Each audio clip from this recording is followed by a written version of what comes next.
Apa hukum al-udhiyah? Ini permasalahan berikutnya.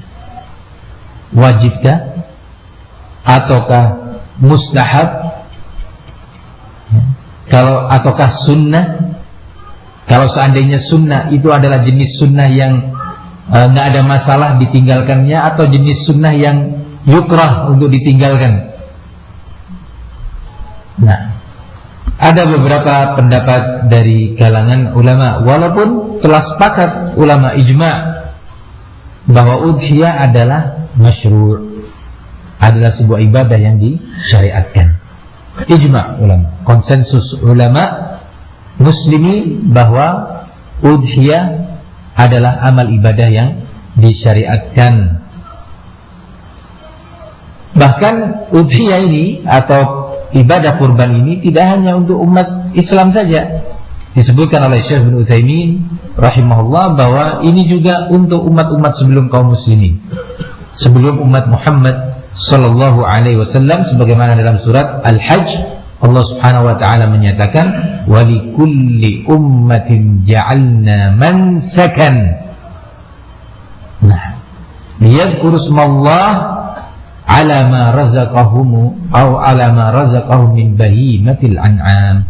Di sini disebutkan wa likulli ummatin ja'alna mansakan. Mansakan di sini yang dimaksud adalah penyembelihan kurban.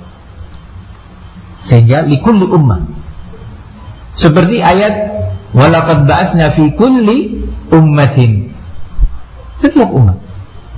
Nah, ini menunjukkan bahwa udhiyah itu perkara penting.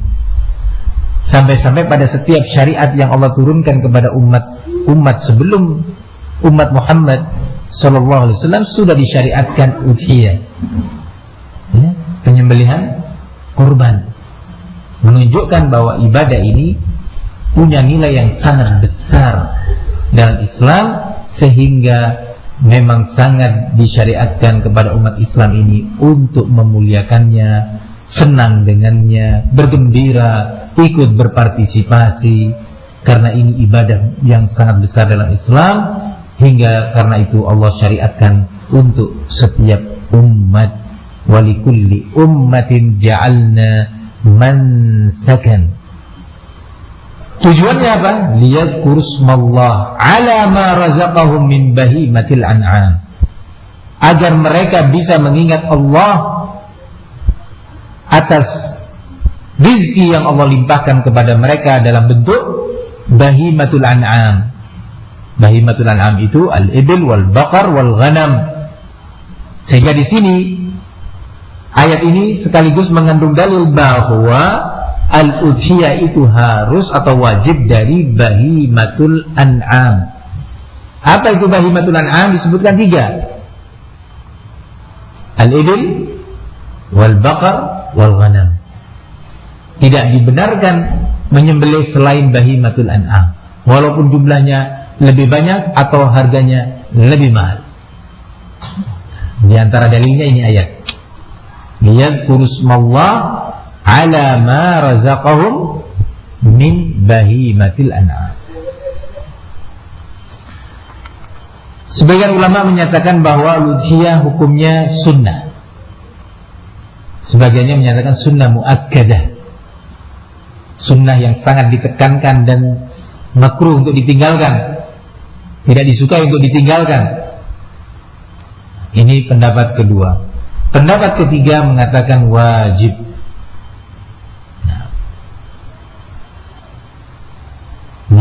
Pendapat ketiga mengatakan bahwa al-udhiyah hukumnya adalah wajib. Pendapat yang mengatakan bahwa itu adalah wajib, itu adalah pendapat yang dipilih oleh Syekhul Islam Ibn Taimiyah rahimahullahu ta'ala, dan diriwayatkan dalam salah satu riwayat dari Imam Ahmad. Salah satu riwayat yang diriwayatkan fatwa Imam Ahmad tentang masalah ini, beliau juga berpendapat bahwa hukumnya wajib. Nah, pendapat ini yang lebih dipilih oleh Syekh Muhammad ibn Shalih Al-Utsaimin dan yang lainnya beberapa ulama. Karena hukumnya wajib, maka barang siapa yang memiliki kemampuan kemudian dia tidak menyembelih kurban, maka dia berdosa. Berbicara tentang kemampuan, masing-masing lebih tahu tentang dirinya, terkhusus apabila disertai dengan takwa dan semangat ibadah. Kalau kita lihat sekarang ini, misalkan seekor kambing yang memenuhi syarat adna asyar, persyaratan yang paling minimal, yang kemudian dengan itu dinyatakan udhiyah tersebut mujzi'ah, sah, mencukupi, ya, bisa didapat insyaallah dengan harga kurang lebih 1 juta. Ada di sini yang berkecimpung, ikhwan? Siapa yang tahu harga kambing? Ada 1 juta. Nah, Masya Allah. Berarti 1 juta sudah memenuhi syarat insya Allah. Nanti akan kita sebutkan beberapa ciri-ciri atau syarat-syarat yang harus dipenuhi kapan seekor hewan kambing ataukah sapi, unta telah dikatakan memenuhi syarat untuk menjadi udhiyah. Barakallahu fikum. Katakan 1 juta. Sekarang ini sebagian orang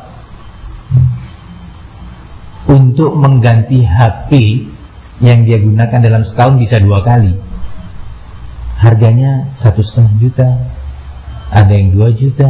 Iya, ringan bagi dia. Tapi giliran untuk udhiyah 1,5 juta berat, anak nggak mampu, Masya Allah. Nah, giliran udhiyah dia mengatakan, mengkategorikan dirinya sebagai orang yang fakir atau miskin, mengatakan nggak mampu, sebatas hanya untuk membeli sebuah HP handphone harganya 1,5, 2 juta, ada yang lebih dari itu. Ringan dalam setahun dia bisa mengganti 2 kali alat telepon itu tadi. Udhiyah yang itu syariat, udhiyah yang Allah abadikan pada setiap umat. Nah, bagi dia berat. Maka dari itu berdoalah kepada Allah Subhanahu wa taala untuk mendapatkan taufik. Banyak kisah orang-orang miskin, tukang beca, penjual makanan di jalan, bisa naik haji karena dia mengumpulkan uang. Disebutkan salah satu pedagang penghasilannya sehari hanya 30.000 rata-rata. Berarti sebulan kalau dia tiap hari menjual makanan tersebut 900.000. Dalam waktu 30 tahun dia mengumpulkan uang, dan sekarang dia bersama istrinya bisa naik haji. Haji sekarang Allah alam 30 atau 35 juta biayanya. Barakallahu fikum. Karena kemauan, ada kesungguhan, Allah beri taufik, Allah bantu dia. Ada orang penghasilannya sebulan sampai 3 juta, nggak bisa untuk haji. Jangankan untuk haji, untuk udhiyah, menyembelih seekor kurban, dia belum pernah melakukannya.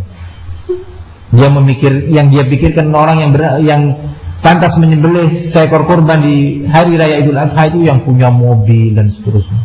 Padahal dia mampu. Kalau ada kemauan, dia ingat tahun depan saya ingin menyembelih seekor kurban, saya ingin menabung. Karena ini syairul Islam.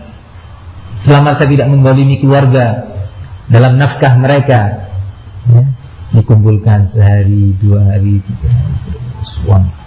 Nah, kalau sehari dia bisa mengumpulkan 5.000, sebulan sudah 150.000. Setahun diharapkan sudah bisa membeli seekor kambing. Nah, ini penting untuk seorang mengetahui tentang hukum udhiyah. Di kebanyakan masyarakat tidak mengerti tentang hukum udhiyah.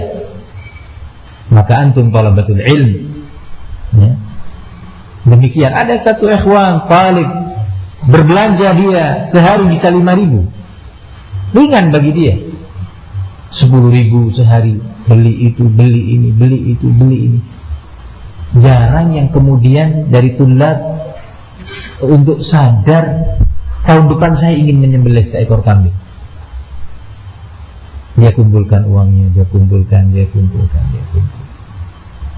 Nah, barakallahu fikum. Kemudian Asy-Syaikh rahimahullah menyatakan di sini, setelah menyimpulkan bahwa kesimpulan hukum tentang udhiyah adalah wajib, qala wa anna man qadira 'alaiha falam yaf'al fahuwa athim. Bahwa barang siapa yang mampu untuk melakukan ibadah ini kemudian dia tidak melakukannya, maka dia berdosa.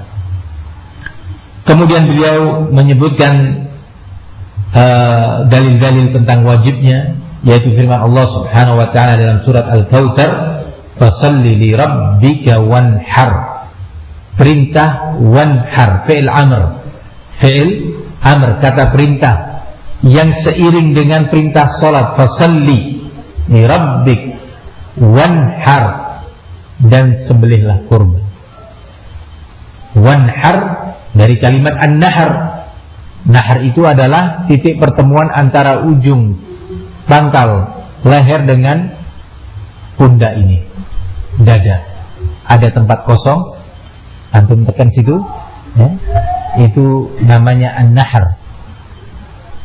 Kenapa diperintahkan wanhar bukan wadbah?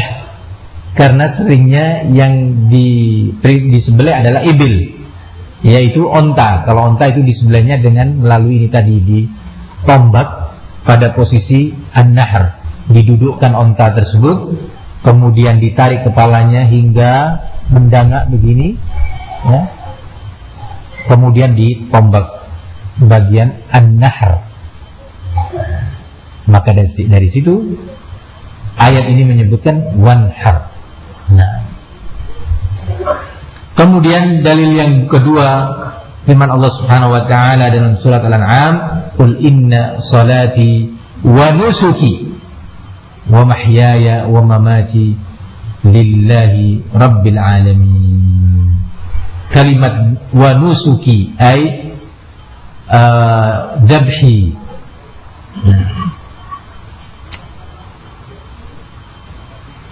Kemudian Syekh mengatakan fal qawlu bil wujub azhar minal qawl bi adamil wujub lakin bi syartil qudrah. Maka pendapat yang menyatakan wajib lebih kuat dibandingkan pendapat yang mengatakan tidak wajib, namun dengan syarat adanya kemampuan, nah, bagi yang mampu.